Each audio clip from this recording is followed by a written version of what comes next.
On average, the kitchen generates the most waste in your household, but by making some small changes, you can help yours to become better. Buying local, preferably in season, for produce at its best and fewer miles from farm to table. Reduce single-use packaging, for example, by buying loose fruit and vegetables and reusing containers to buy refill goods. We have a shop here for this now, and if you use markets and farm shops, you will be supporting our other local small businesses as well. Recycle and compost organic waste if you can. This includes cardboard and paper, and use bio-friendly cleaning products. Plan ahead so you can reduce shopping trips, batch cook, and use as much as you can of what you buy to reduce food waste. There are ways to use up some things that you perhaps wouldn't realise, so it's definitely worth researching and getting creative. In this video, I'm going to show you how to make veggie balls from leftover juice pulp. Okay, so earlier today I made some beetroot, carrot and ginger juice, and here I have the pulp which is left over from the juice. As you can see, it's quite fine, kind of become mixed here from where I transferred it into the bowl from the juicer pot. Just on juicing beetroots and on beetroots in general, so just wanted to show you that this beetroot here has come with its leaves, and you can actually eat these now, providing they're in a fairly good condition. You know, they're free from damage. You'd always take damaged leaves off and maybe give the ends a trim, but in preparing your beetroot for the juice, you'd take them off down here at the bottom somewhere, and then prepare this part of the beetroot, and then these would go in separately. You can also eat these leaves in salads and stir fries as well. If you were making a soup, you could put them in your soup. You know, if you wanted to chop them up finely and puree them in with your soup, that's absolutely fine.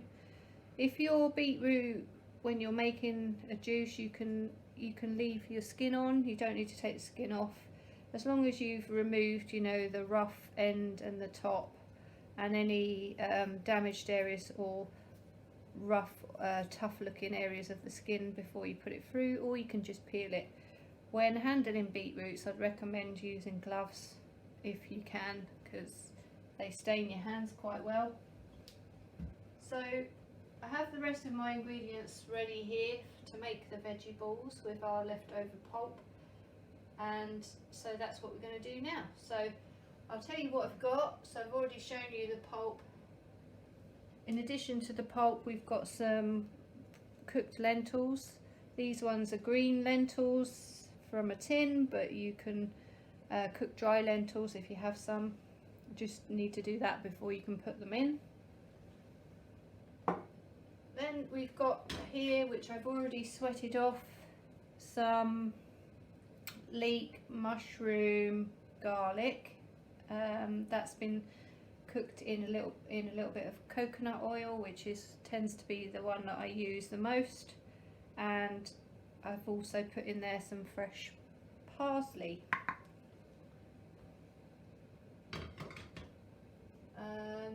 On top of that, we've got some chopped walnuts,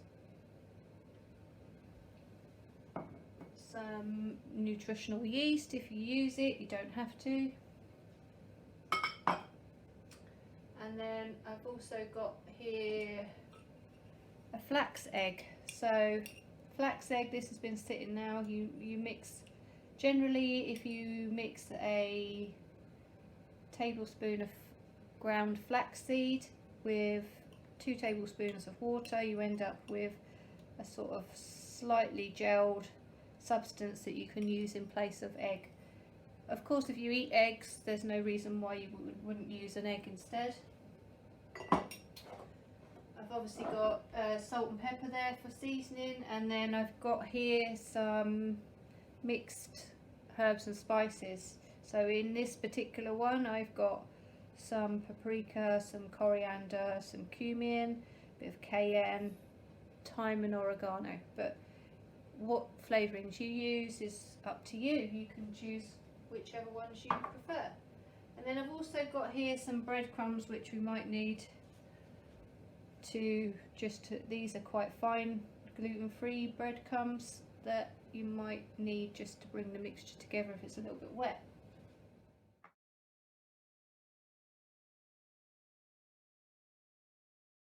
So what we're going to do now is process them in our food processor to make the mix for the balls. So I'm going to do that now. So we put in our pulp.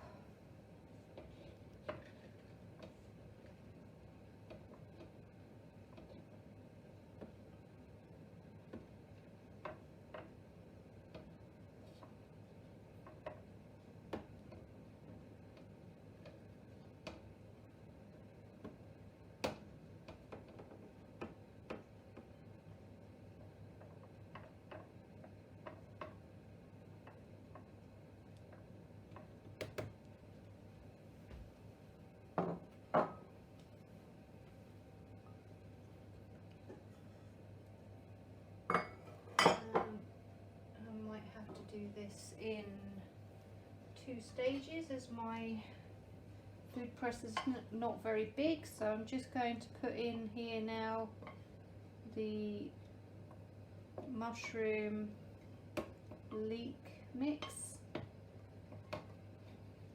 with our pulp. This is obviously cooled down a bit now, so I'll let it cool down a little bit before I put it in, so that when it comes to putting your hands in the mix, it's a nice temperature to handle. So that's our leek mushroom mix in there, and I think I'm just going to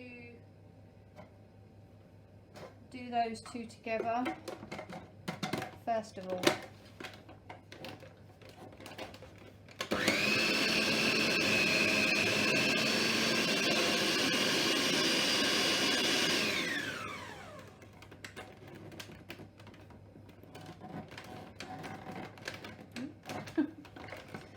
Malfunction.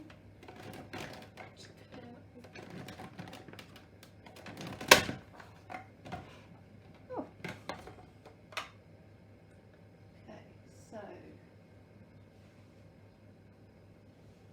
I'm going to need something a bit wet in there because it's a bit too dry. So I'm going to put the flax egg in there with that.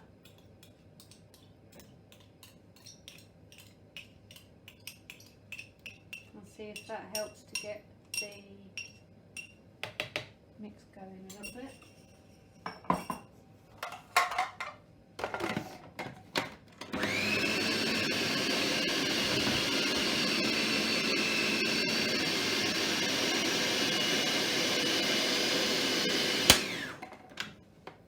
And I'll just scrape it down a bit.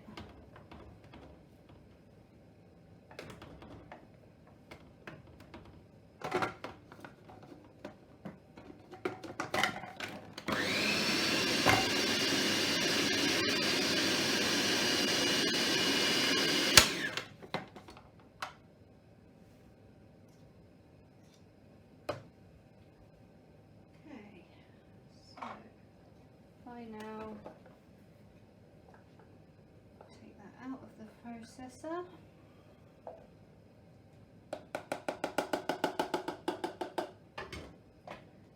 and transfer it to this bowl I have back here.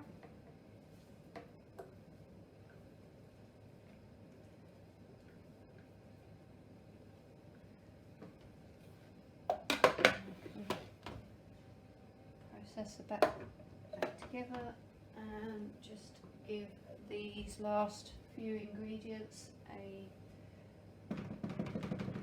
pulse together. So we've got the lentils here,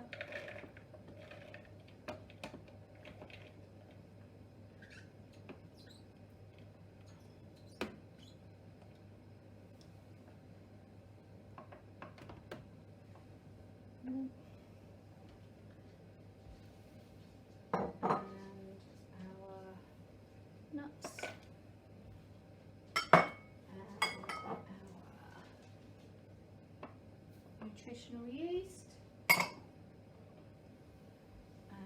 our spices and herbs. And I'm going to put in a pinch of salt and some black pepper. And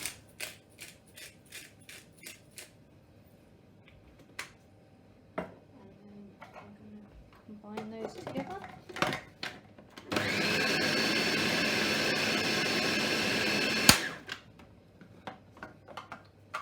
Just give that a push down the edges.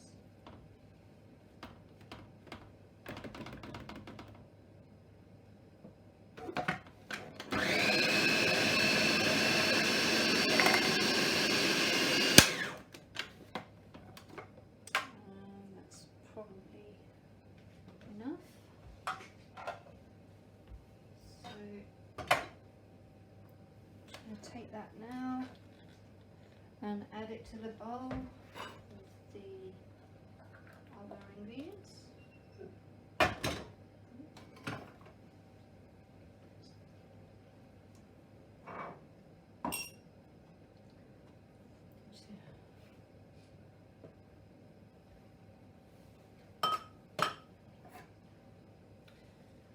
So put that in the bowl.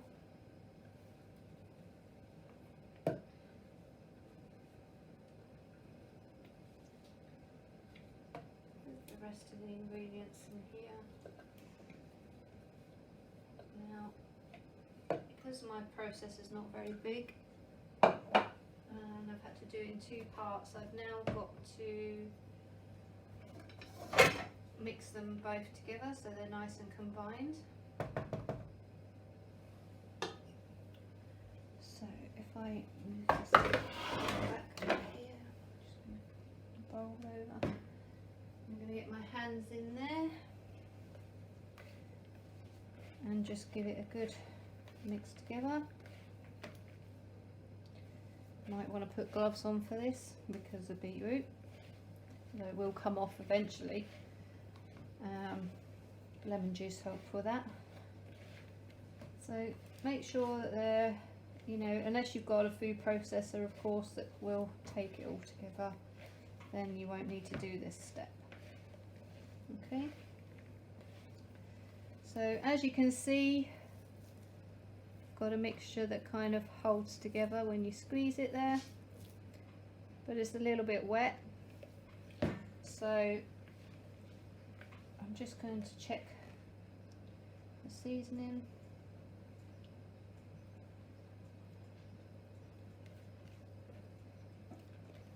You know, make sure there's enough salt and pepper in there, so you should always do that if you can,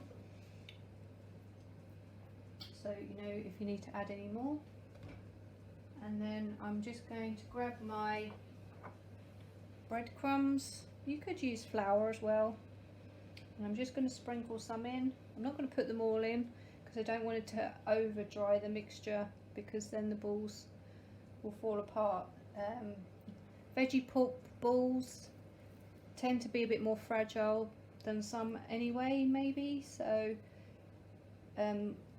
what we've done is preheated the oven here to 170 degrees, so I'm going to cook them in the oven rather than a pan, because if I try and pan fry them they might well just fall apart, and we'd like them to stay together in a nice ball. I'm going to put this in, some of this in, and just give it a mix around so it takes up some of the moisture. We don't want all of the moisture to go, because obviously we want a nice moist centre to our balls, and we don't want them to dry out when they cook. So I'm just going to add in, you have to do it a bit by feel. And there's 25 grams of breadcrumbs here, so if I do put them all in, you'll have a rough idea what goes in there. You'll have access to the recipes for both this and the juice if you want to try and make them yourself. So you can see it's starting to come together a bit like a dough now. So if you were making the dough and it starts to come together in a ball, it's starting to get the same kind of thing going on here with this mix. so I don't want to put too much more in. I don't think we're about there now. So what I'm going to do is just leave it at that, I think. So I'm going to take a dessert spoon like this one, and I'm just going to take a spoon of mixture and scoop it into my hand. A bit more in that. So we make it into a bowl. Give it a squish round, and so it's roughly the size there on the palm of my hand. I'm just going to put it on my tray, which has got some paper lined on it here,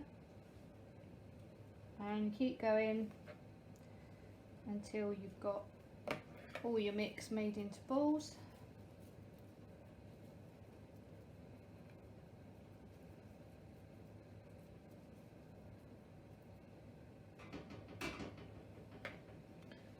So as I said, these balls are baked in the oven rather than fried. You could serve them, I don't know, there's a couple of different options. You could put them in pita bread, or a bread with salad and hummus, or you could put them in a tomato based sauce and serve it with pasta. If you're going to put them in a sauce, I would recommend cooking your meatball, or not meatballs, your veggie balls, sorry, and cooking your sauce separately, and then just put, once the veggie balls are ready and your sauce is ready, just put in the veggie balls into the sauce at the end, and just giving them a gentle coat round so that they don't break up in the sauce. And you could also probably, you know, do the same with a curry style sauce. So like these ones have got coriander and cumin in, so we've got a very sort of curry sort of, it's already got some of the curry spices in there, so there's no reason why you couldn't do them that way, or with a tagine style sauce. You know, it's entirely up to you really. So I'm just going to keep putting these on here. I either pick up a little bit too much or not enough, even though I'm using a spoon, but as long as you end up with roughly the same size balls, doesn't matter. And as you can see, I've used a tin of lentils, so it's a 400-gram tin of lentils, drained and rinsed, and the pulp that came from the juice that I made earlier, the juice was made from 1 medium beetroot and 4 carrots and a bit of ginger, and the pulp that I was left with weighed 200 grams. If you don't have 200 grams of pulp, that's fine. You know, you'll just probably end up with slightly less carrot and beetroot in your balls. Or you could, you know, you could always make the balls anyway. You can just grate some fresh carrot and beetroot without cooking it, and just use that instead. So very messy hands.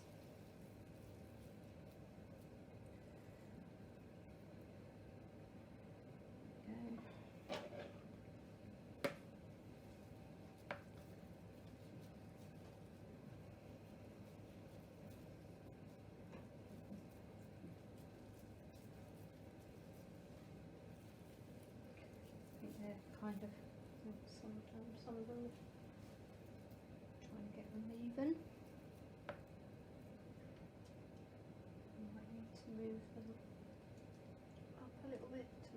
space.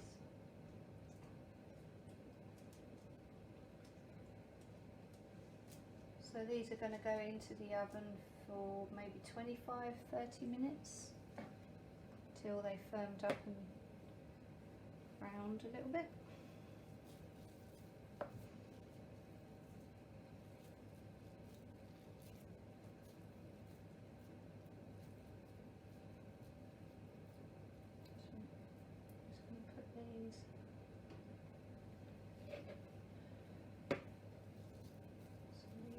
You could make them slightly bigger. I wouldn't go too big because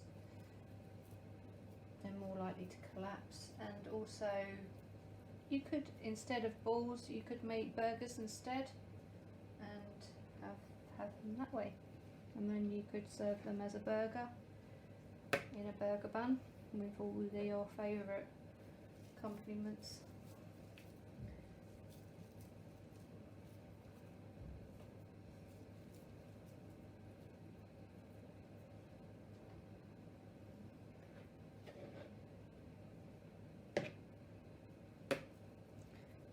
I need a slightly bigger spoon. Keep ending up.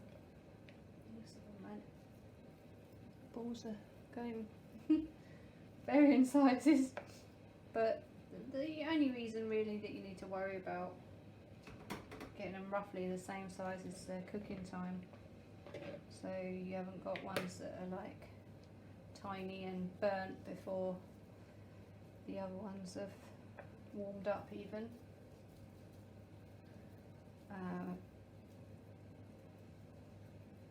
So how many have we got here? 3, 6, 9, 12.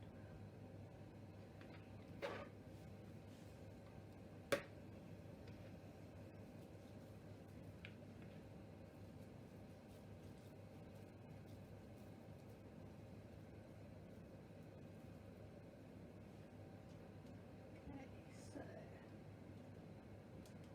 we are nearly there. I think I'm going to get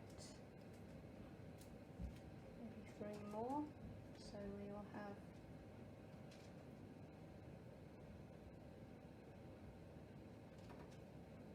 maybe 2 more would be a nice even number. But when you're using a leftover ingredient, it's not necessarily going to give you a nice even number, and when you're juicing fruits and vegetables, you don't necessarily always get exactly the same amount of pulp left over either, because some, you know, as a fruit or vegetable dries out a little bit,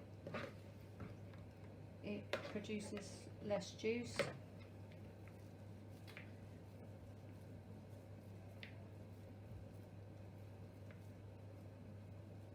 But as it happens, we are pretty much there now, and we have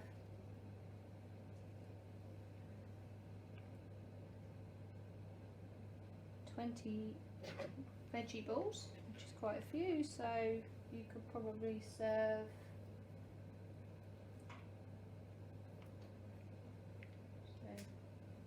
I mean, it depends how hungry people are in your house, but if you had sort of 4 each, you'd have 5 servings there.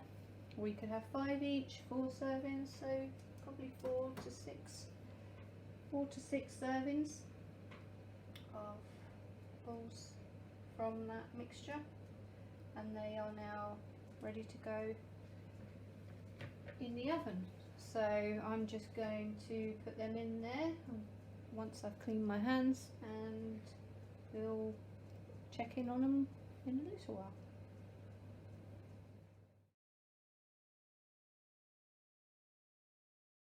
Okay, so these balls have now been in the oven for 25 minutes.